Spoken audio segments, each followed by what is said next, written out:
ആറാം ദിവസവും ഇറാനിൽ അതിശക്തമായ ആക്രമണങ്ങളാണ് അമേരിക്ക നടത്തിക്കൊണ്ടിരിക്കുന്നത്. ഇറാന്റെ അടിസ്ഥാന സൗകര്യങ്ങൾ തകർത്തുകൊണ്ടുള്ള യുദ്ധമുറയാണ് ഇത്തവണ അമേരിക്ക ആസൂത്രണം ചെയ്തിരിക്കുന്നത്. നേരത്തെ തന്നെ അമേരിക്ക പ്രഖ്യാപിച്ചിരുന്നതാണ് ഇറാന്റെ അടിസ്ഥാന സൗകര്യങ്ങൾ തകർക്കുമെന്ന്.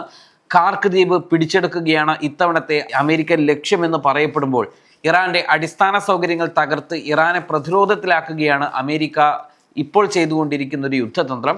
കഴിഞ്ഞ ദിവസം അമേരിക്ക നടത്തിയ ആക്രമണത്തിൽ ഇറാനിലെ നിരവധി പാലങ്ങൾ ഉൾപ്പെടെയുള്ള ജനവാസ മേഖലകളിലെ ഇൻഫ്രാസ്ട്രക്ചറുകളെ ലക്ഷ്യമിട്ട് അമേരിക്ക കഴിഞ്ഞ രാത്രിയിൽ അതിശക്തമായ വ്യോമാക്രമണ പരമ്പരകൾ തന്നെ നടത്തി. കൂടുതൽ സംഘർഷങ്ങൾ ഉണ്ടായാൽ അത് മേഖലയെ ഒന്നാകെ ബാധിക്കുമെന്ന് ഇറാനും മുന്നറിയിപ്പ് നൽകുകയും കുവൈത്തിലടക്കം തിരിച്ചടിച്ചുകൊണ്ട് ഇറാൻ സൂചനകൾ നൽകുകയും ചെയ്തിട്ടുണ്ട്. പക്ഷേ കഴിഞ്ഞ മാസങ്ങൾക്ക് മുൻപ് അമേരിക്ക ആദ്യം ആക്രമണം നടത്തിയപ്പോൾ ശക്തമായ തിരിച്ചടി ഇറാൻ നൽകിയിരുന്നു. എന്തുകൊണ്ട് ഇറാൻ നൽകുന്നില്ല ഇത്തവണ എന്നത് ചോദിച്ചാൽ, ഇറാനെ സംബന്ധിച്ചിടത്തോളം ആയത്തുള്ള അലി ഖമേനിയുടെ സംസ്കാര ചടങ്ങുകളുടെ ഭാഗമായുള്ള കർമ്മങ്ങൾ അവസാനിക്കുന്നത് ഈ 23-ാം തീയതിയാണ്. ഈ 23-ാം തീയതി കടക്കുമ്പോൾ സ്വാഭാവികമായിട്ടും ഇറാൻ അതിൻ്റെ പ്രത്യാക്രമണത്തിൻ്റെ തോത് വർദ്ധിപ്പിക്കും, വേവുകൾ മാറ്റും എന്ന സൂചനകൾ പുറത്തു വരികയാണ്. അതോടൊപ്പം തന്നെ അമേരിക്കയെ സംബന്ധിച്ചിടത്തോളം ഈ വരുന്ന 19-നാണ് വേൾഡ് കപ്പ് ഫുട്ബോൾ ടൂർണമെൻറ്റിൻ്റെ ഫൈനൽ മത്സരം നടക്കുന്നത്. ആ മത്സരത്തിനിടക്ക് ഒരു രാഷ്ട്രീയ വാർത്ത കടന്നു വരുന്നത് അമേരിക്കയും താല്പര്യപ്പെടുന്നില്ല. അതുകൊണ്ട് തന്നെ പരിമിതമായ ആക്രമണങ്ങൾ, എന്നാൽ രൂക്ഷമായ ആക്രമണങ്ങൾ, അടിസ്ഥാന സൗകര്യങ്ങളിലേക്ക് മേലെയുള്ള ഉദാഹരണം റോഡുകൾ, പാലങ്ങൾ, കുടിവെള്ള പദ്ധതികൾ, അങ്ങനെ തുടങ്ങിയിട്ടുള്ള ഇൻഫ്രാസ്ട്രക്ചറുകളിലേക്ക് ആക്രമണങ്ങൾ നടത്തുന്ന രീതിയിലാണ് അമേരിക്ക ഈ ആക്രമണത്തെ പരിമിതപ്പെടുത്തിയിട്ടുള്ളത്. അമേരിക്ക പറയുന്നുണ്ട് കാർക്ക് ദ്വീപ് ഉൾപ്പെടെ, അതോടൊപ്പം തന്നെ എണ്ണ സംഭരണശാലകൾ ഉൾപ്പെടെ തങ്ങൾ പിടിച്ചെടുക്കും, തകർക്കും എന്ന് പറയുന്നുണ്ട്. പക്ഷേ ഈ ഒരു ഘട്ടത്തിൽ അത്തരത്തിലുള്ള ഒരു ആക്രമണം നടത്തി കഴിഞ്ഞാൽ അത് വളരെ വലിയ തിരിച്ചടികൾക്കും അത് വളരെ വലിയ പോർമുഖം തുറക്കും എന്നതുകൊണ്ടും ആ തരത്തിലേക്കല്ല പോകുന്നു. മറിച്ച് ഈ പറയപ്പെടുന്നത് പോലെ റോഡുകൾ, പാലങ്ങൾ, അങ്ങനെ തുടങ്ങിയിട്ടുള്ള സർക്കാർ സംവിധാനങ്ങൾ, റെയിൽവേ സ്റ്റേഷനുകൾ, റെയിൽവേ ബ്രിഡ്ജുകൾ, റെയിൽവേ പാളങ്ങൾ എന്നിവയൊക്കെ തകർക്കുന്ന തരത്തിലേക്കാണ് അമേരിക്ക ഇപ്പോൾ ആക്രമണങ്ങൾ കൊണ്ടുപോകുന്നത്. ഈ രണ്ട് ഘട്ടം ഇരു രാഷ്ട്രങ്ങൾക്കും കഴിഞ്ഞാൽ, ഞാൻ പറഞ്ഞ 19-ഉം ഇറാനെ സംബന്ധിച്ചിടത്തോളമുള്ള 23-ഉം ഡേറ്റുകൾ കഴിഞ്ഞാൽ ആ ആക്രമണത്തിൻ്റെ തോതും വേവും മാറി വരും എന്ന സൂചനകളാണ് ഇപ്പോൾ വരുന്നത്.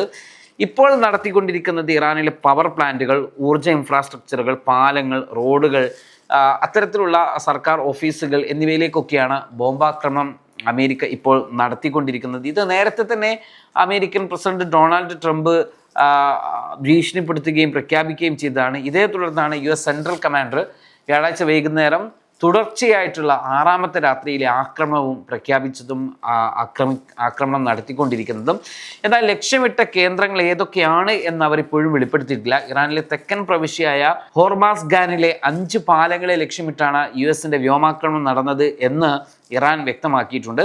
ഗതാഗത ഇൻഫ്രാസ്ട്രക്ചറുകൾക്ക് നേരെ ഉണ്ടായെന്ന മുൻ റിപ്പോർട്ടുകളെ ശരിവെക്കുന്നതാണ് ഈ ആക്രമണം എന്നതും ഇപ്പോൾ ഫാർസ് ന്യൂസ് ഉൾപ്പെടെയുള്ളവ ഉദ്ധരിച്ചുകൊണ്ട് പ്രവിശ്യ ഗവർണറേറ്റ് വ്യക്തമാക്കുന്നതനുസരിച്ച് ബന്ദർ അബ്ബാസിനെയും ബന്ദർ കമീറുമായും ലാറുമായും ബന്ധിപ്പിക്കുന്ന ഗാരിവേ പാലം, ലത്തീദാൻ ഗ്രാമത്തിനടുത്തുള്ള പാലം, കഹൂറസ്ഥാൻ ലാർ റൂട്ടിലെ 2 പാലങ്ങൾ, ബന്ദർ കമീർ, കേശാർ, ബന്ദർ അബ്ബാസ് എന്നിവയെ ബന്ധിപ്പിക്കുന്ന ഭാഗികമായി പണി പൂർത്തിയായ പാലങ്ങൾ, ഖമീർ ജില്ലയിലെ മാരു ഗ്രാമത്തിൽപ്പെട്ട പാലം എന്നിവക്കൊക്കെ ആക്രമണത്തിൽ കേടുപാടുകൾ സംഭവിച്ചിട്ടുണ്ട്.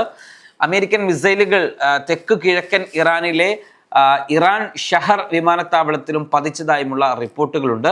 ബന്ദർ അബ്ബാസിലെ ഒരു ജനവാസ മേഖലയിലുണ്ടായ മറ്റൊരു ആക്രമണത്തിൽ ഒരു സിവിലിയൻ കൊല്ലപ്പെടുകയും 7 പേർക്ക് പരിക്കേൽക്കുകയും ചെയ്തിട്ടുണ്ട്. ആക്രമണങ്ങളിൽ കുറഞ്ഞത് 7 പേർ കൊല്ലപ്പെടുകയും 16 പേർക്ക് പരിക്കേൽക്കുകയും ചെയ്തതായി ഇറാനിയൻ മാധ്യമങ്ങൾ റിപ്പോർട്ട് ചെയ്യുകയാണ്. അടിയന്തര രക്ഷാപ്രവർത്തന സംഘങ്ങൾക്ക് സംഭവ സ്ഥലങ്ങളിലേക്ക് എളുപ്പത്തിൽ എത്തിച്ചേരുന്നതിനായി ബന്ധപ്പെട്ട പ്രദേശങ്ങൾ ഉൾപ്പെടെയുള്ള യാത്രകൾ ഒഴിവാക്കാൻ അധികൃതർ ജനങ്ങളോട് ഇപ്പോൾ ആവശ്യപ്പെട്ടുകൊണ്ടിരിക്കുകയാണ്. ഈ യുദ്ധത്തിൻ്റെ ഭാഗമായി ശത്രുക്കൾ ഇറാന്റെ ഇൻഫ്രാസ്ട്രക്ചറുകളെ ആക്രമിക്കാനോ ഉദ്യോഗസ്ഥരെ വധിക്കാനോ ശ്രമിച്ചാൽ അതിൻ്റെ വില ഈ മേഖല മുഴുവൻ നൽകേണ്ടി വരും. ഇറാൻ ഒരു സമ്പൂർണ്ണ പ്രാദേശിക യുദ്ധം അഴിച്ചുവിടുമെന്നും അത് അമേരിക്കയെ സ്തബ്ധമാക്കും എന്നുമാണ് ഇസ്രായേൽ പ്രധാനമന്ത്രി ബെഞ്ചമിൻ നെതന്യാഹുവിൻ്റെ പ്രതീക്ഷകളും വിലയിരുത്തലുകളും എത്രത്തോളം അപ്രായോഗികം ആണെന്ന് ട്രംപിന് തെളിയിച്ചു കൊടുക്കുമെന്നും ഒരു ഇറാനിയൻ മുതിർന്ന ഉദ്യോഗസ്ഥൻ പറഞ്ഞതായി RT ന്യൂസ് ഇപ്പോൾ അവരുടെ വെബ്സൈറ്റിൽ ഒരു വാർത്ത പ്രസിദ്ധീകരിച്ചിട്ടുണ്ട്. യുദ്ധം വ്യാപിപ്പിക്കുന്നതിനുള്ള ഇറാന്റെ പദ്ധതി അത്ഭുതങ്ങൾ നിറഞ്ഞതായിരിക്കും. വൈറ്റ് ഹൗസിലെ രാഷ്ട്രീയ അനിശ്ചിതത്വത്തിൽ നിന്ന് വ്യത്യസ്തമായി ഇവിടെ ടെഹ്റാനിൽ ഈ പദ്ധതി നടപ്പിലാക്കുന്നതിൽ ഞങ്ങൾക്ക് പൂർണ്ണമായ ഐക്യമുണ്ട് എന്നും ഇദ്ദേഹം പറഞ്ഞതായി RT റിപ്പോർട്ട് ചെയ്യുകയാണ്. വാണിജ്യ കപ്പലുകളുടെ സുരക്ഷയും ഹോർമസ് കടലിടുക്കിലൂടെയുള്ള നാവിക സ്വാതന്ത്ര്യവും സംരക്ഷിക്കാനാണ് ഈ നടപടികളെന്ന് അവകാശപ്പെട്ട് അമേരിക്ക കഴിഞ്ഞ ആഴ്ച ആക്രമണം പുനരാരംഭിക്കുകയും ഇറാനിയൻ തുറമുഖങ്ങൾക്ക് മേൽ നാവിക ഉപരോധം ഏർപ്പെടുത്തുകയും ചെയ്തിരുന്നു. സമുദ്രപാത ഇപ്പോൾ അമേരിക്കയുടെ നിയന്ത്രണത്തിലാണ് എന്നും രാജ്യം അതിൻ്റെ സംരക്ഷകനായി പ്രവർത്തിക്കുമെന്നും ട്രംപ് അവകാശപ്പെട്ടിരുന്നു. ഇതിന് പ്രതികാരമായി പേർഷ്യൻ ഗൾഫിലെ അമേരിക്കയുടെ പ്രധാന നാവിക കേന്ദ്രങ്ങളിലൊന്നായ ബഹ്റൈനിലെ US നേവിയുടെ 5th ഫ്ലീറ്റ് ആസ്ഥാനം ഉൾപ്പെടെയുള്ള മേഖലയിലെ US സൈനിക താവളങ്ങൾക്ക് നേരെ ഇറാന്റെ IRGCയുടെ ഡ്രോൺ മിസൈൽ ആക്രമണങ്ങളും ഉണ്ടായി.